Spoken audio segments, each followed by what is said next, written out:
Jadi kalau Tuhan yang Maha Pencipta, dia menjadi makhluk ciptaannya. Kalau istilahnya orang saudara kita kan inkarnasi gitu. Firman menjelma jadi manusia. Inkarnasi jadi manusia, jadi Yesus lah dalam hal ini. Nah, ini yang dalam pandangan Islam, ini yang tidak logis, ini yang tidak logis, ini yang tidak logis. Karena apa? Tuhan punya sifat, dia adalah sang pencipta, dia maha benar, maha baik, maha suci, dia tidak mungkin jadi makhluk ciptaan yang tidak maha benar, tidak maha suci, tidak ada mahanya gitu.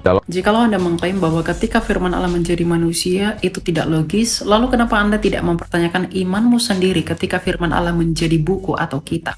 Apakah itu logis atau tidak? Ya, saya tahu. Mungkin Anda berpikir bahwa kan ketika firman Allah yang menjadi manusia itu, yaitu Yesus itu mati, artinya dia tidak maha kuasa dong. Dia terbatas. Masa firman Allah mati?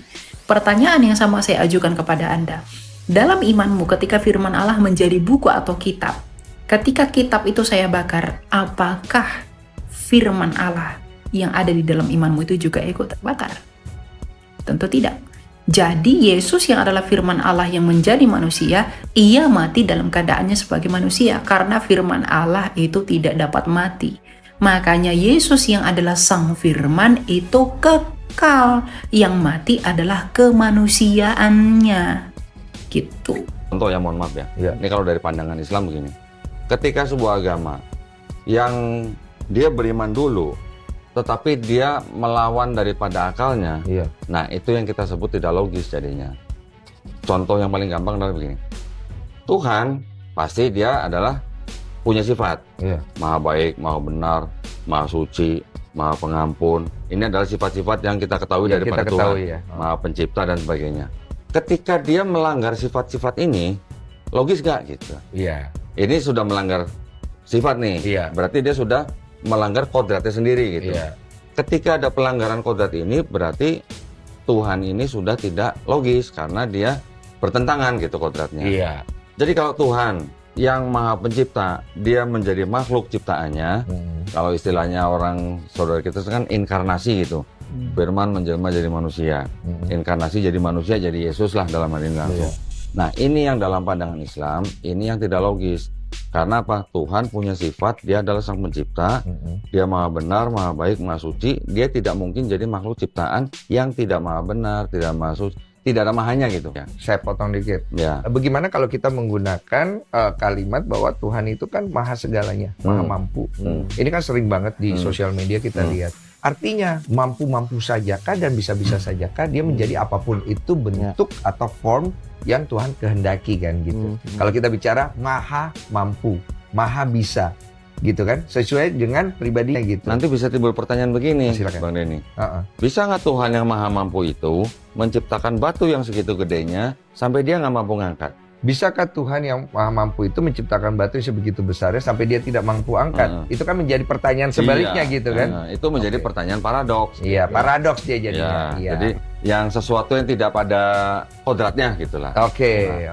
Kita bilang maha kuasa bukan berarti dia maha kuasa, tapi pada saat yang sama juga dia tidak maha kuasa. Gitu. Maksudnya begitu. Jadi paradoks. Dia kontra ya. Tidak bisa satu sifat yang A pada saat yang sama bersama-sama dengan being itu gitu loh.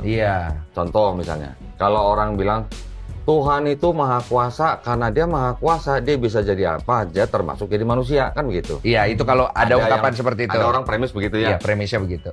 Kan kita bisa bertanya begini, kalau dia maha kuasa, dia bisa jadi apa aja termasuk jadi manusia, bisa nggak dia jadi iblis? Nah, itu kan pertanyaannya. Kenapa saya bertanya tentang jadi iblisnya? Karena iblis kita sudah tahu, sama-sama tahu bahwa sifatnya pasti jahat. Betul kan? Kalau Tuhan punya sifat jahat nggak? Nggak. Jadi bisa nggak pada saat yang sama Tuhan yang tidak punya sifat jahat mempunyai sifat jahat? Itu maksudnya gitu. Kadang perdebatan itu terjadi, kenapa orang ateis ada dengan agama apapun adalah karena mereka masuk ke sebuah ranah yang tolak ukurnya jelas gitu. Contoh, misalnya tadi mengenai paradoks-paradoks tadi, misalnya contoh. Saya bukan Kristen, tapi kalau saya mau menjawab, apakah Tuhan bisa menciptakan batu yang dia sendiri tidak bisa? Itu adalah pertanyaan yang sering ditanyakan orang ateis kepada orang yang monoteistik gitu. Sebenarnya jawabannya gini, dia bisa, tapi untuk apa? Bisa, tapi untuk apa? Karena sifat Tuhan tuh ada banyak. Sepemahaman saya dulu waktu saya masih Kristen, dan saya rasa Kristen ini kan Abrahamik, jadi pasti ada nyenggol-nyenggol dengan Islam Yahudi. Dia bisa, tapi untuk apa?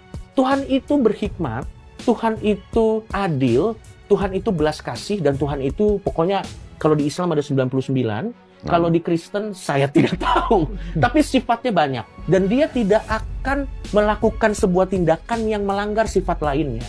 Pertanyaannya begini, apakah Tuhan bisa mengangkat batu yang dia tidak sendiri bisa angkat?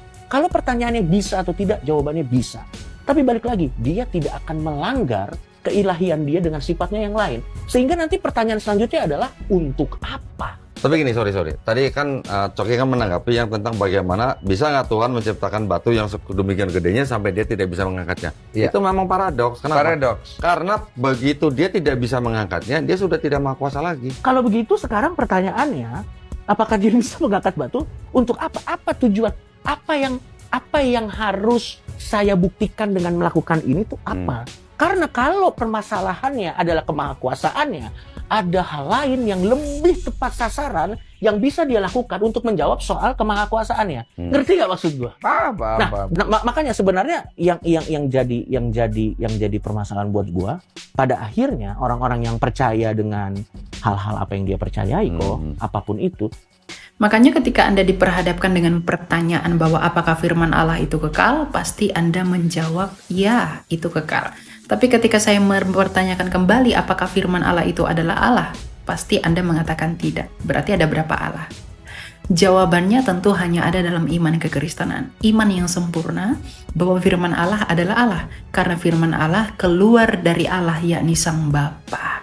Jadi, firman Allah menjadi manusia itu lebih baik karena itu adalah firman yang hidup. Jadi jangan berbicara tentang logis kalau Anda tidak mengerti apa itu arti logis. Dan yang kedua, jangan buru-buru menggugat iman orang lain kalau imanmu sendiri belum kamu gugat. Selesaikan dulu konflikmu. Bye-bye.